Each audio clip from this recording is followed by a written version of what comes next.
Tony just got promoted, your ex is getting married, bombs are flying, everything is getting more and more expensive. Your parents want a grandchild, and Tom is buying a Porsche. Fuck me. Sometimes you just gotta get away from all the noise.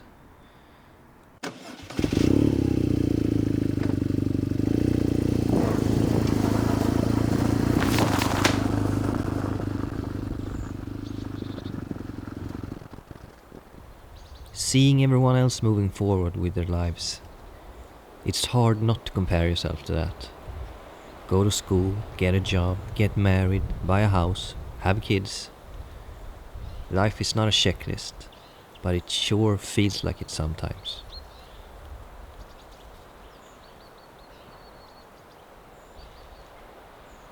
Not hitting those milestones when we're expected to can sometimes feel overwhelming.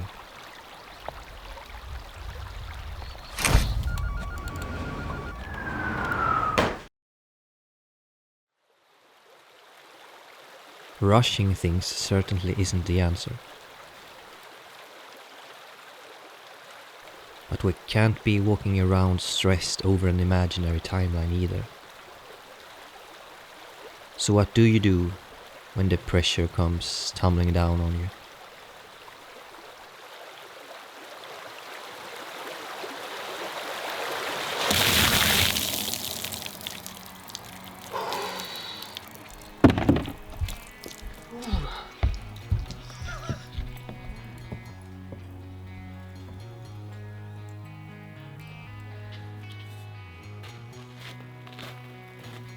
Life is not a race. Not that your struggles aren't real, they very much are, and you're definitely not alone. But the idea that you should be behind in life assumes that life is a race, and that is just not true. A race for what exactly?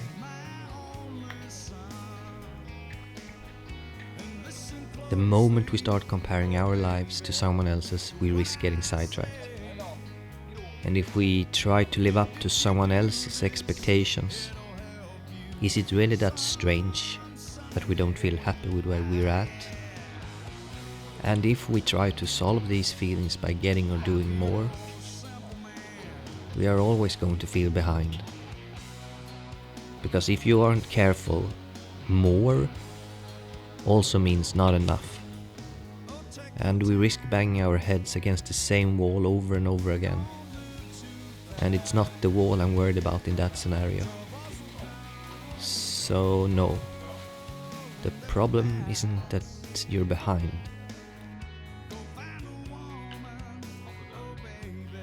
There is something else missing.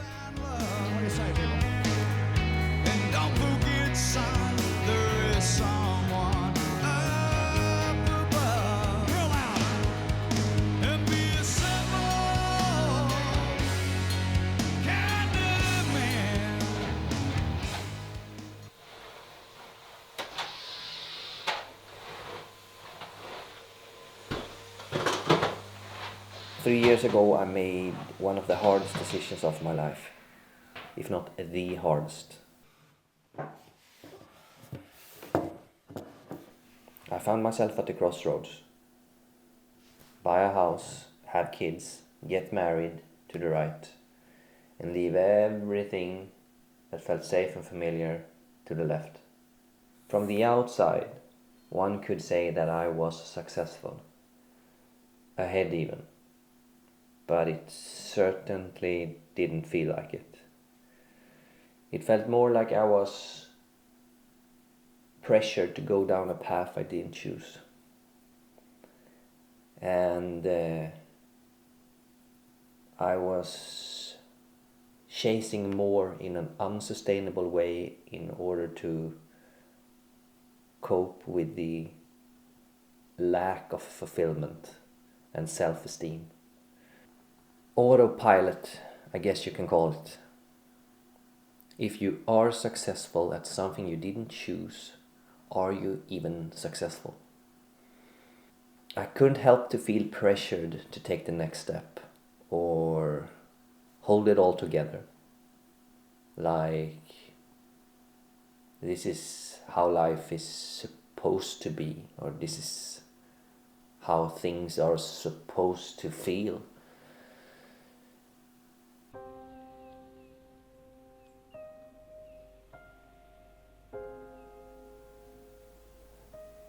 I tried so hard to make everyone happy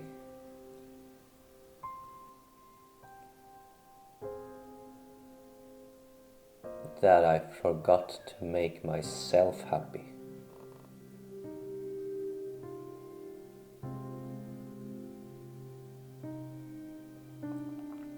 And it's funny because life will keep teaching you these lessons until you finally learn and do something about it.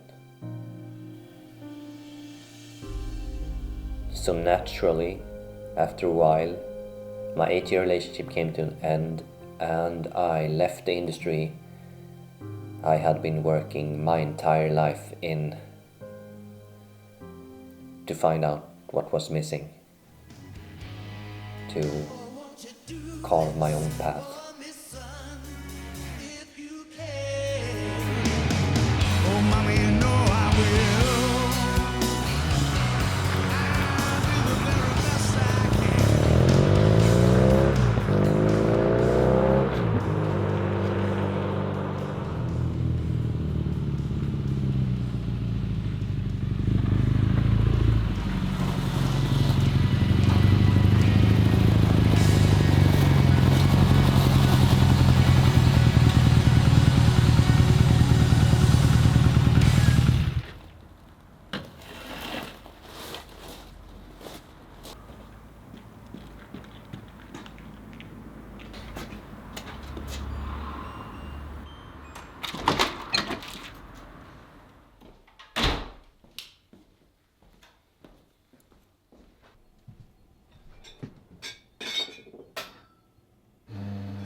So if there is no timeline,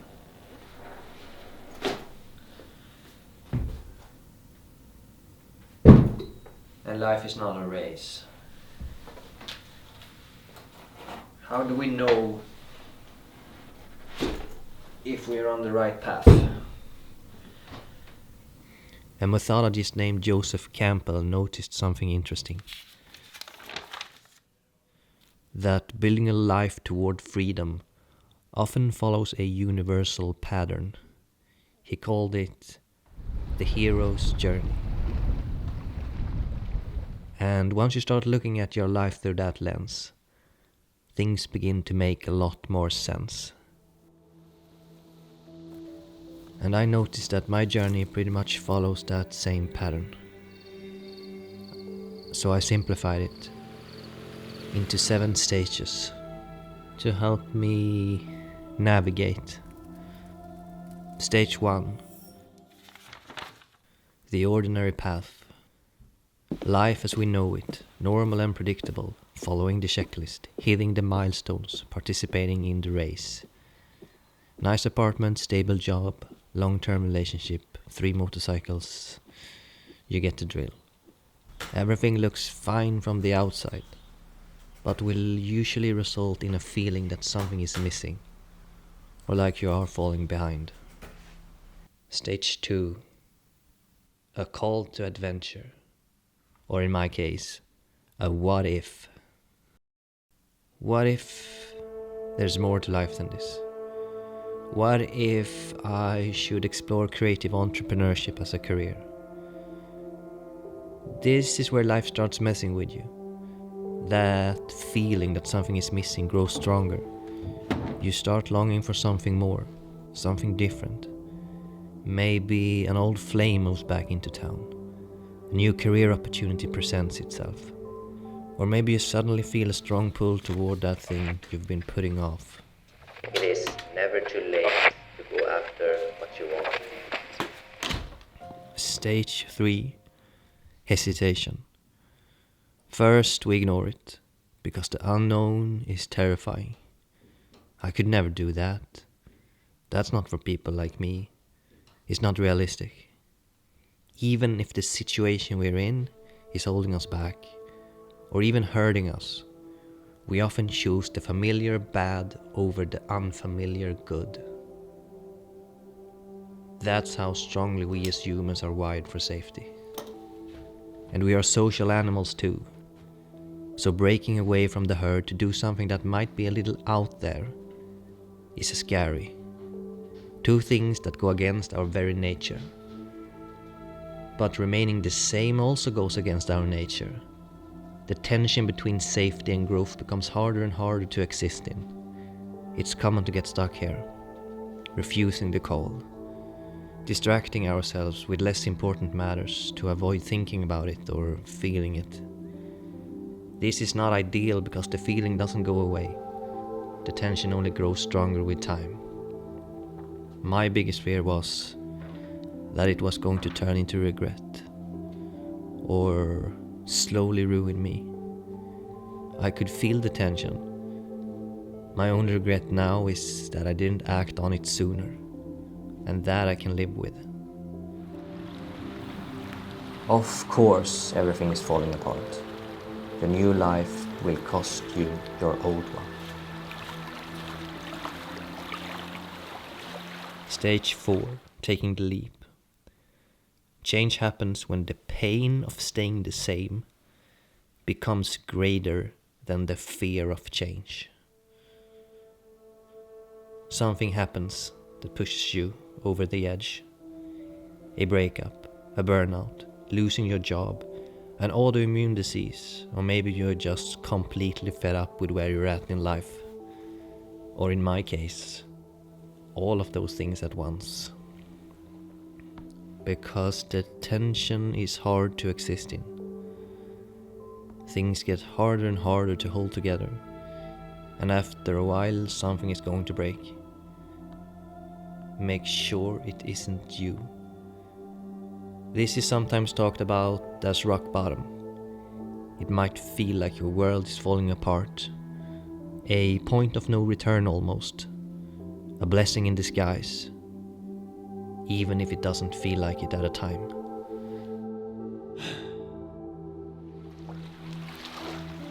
Did it ever cross your mind that your life is not actually falling apart, but rather falling into place, if you would just let it?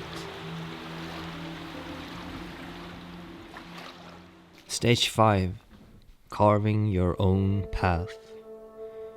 The real journey begins, and can often feel like a setback at first. You might quit the job, leave the relationship, slow down, question everything, start over. But you are not starting over from scratch. You are starting over from experience. It's not going to be easy, but unlike before, the struggle is going to be worth it. You learn how to navigate fear, uncertainty, pressure, loneliness, and failure. From society's perspective, it looks like you are falling behind, because most of the growth happens internally. You handle things you never thought you could handle. You achieve things you didn't think were possible. Life feels exciting and meaningful again. Stage 6. Becoming the main character. Just like pressure creates diamonds and a smooth sea never made a skilled sailor, you grow into the person you were meant to become. The person capable of doing what you want to do. The person capable of achieving what you want to achieve. Whether that's a peaceful state of mind, a healthy relationship, or a career that doesn't burn you out. You no longer worry about being ahead or behind. Your perspective is bigger than that. Stage 7. Sharing the journey.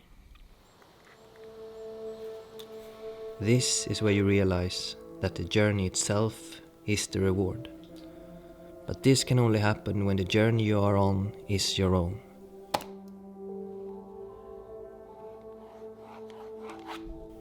You now have wisdom, lived experience, and insights that traditional education could never give you.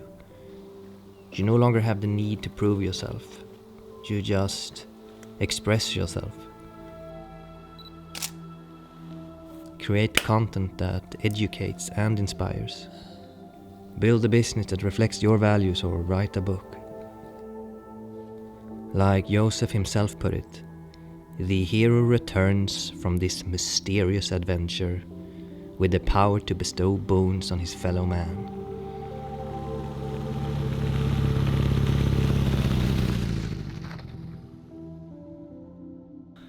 You see, when you focus on your journey, the world becomes easier to exist in.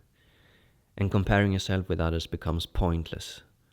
More like a distraction, honestly, from what is right for you. Because if you don't define success for yourself, you'll end up chasing someone else's version of it. And that is not going to serve you well. So the question isn't if you are ahead or behind. The question is, where are you in your journey? And what is your current situation trying to tell you? If you feel behind, maybe you need to listen carefully if something is calling you and start exploring that. Maybe deep down you know what you want to do, try or explore, but you're hesitating. Or maybe there's a mix. I feel like I am in a mix of the last 3 stages, growing and challenging myself, but also second guessing myself. But from what I have learned, the solution to most of our problems lies in the things we are distracting ourselves from. It's not about escaping, it's about integrating. How do you feel? And what is that trying to tell you?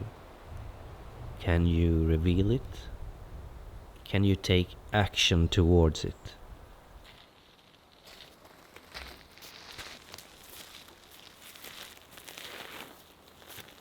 Adventure is probably already calling. All you have to do is answer.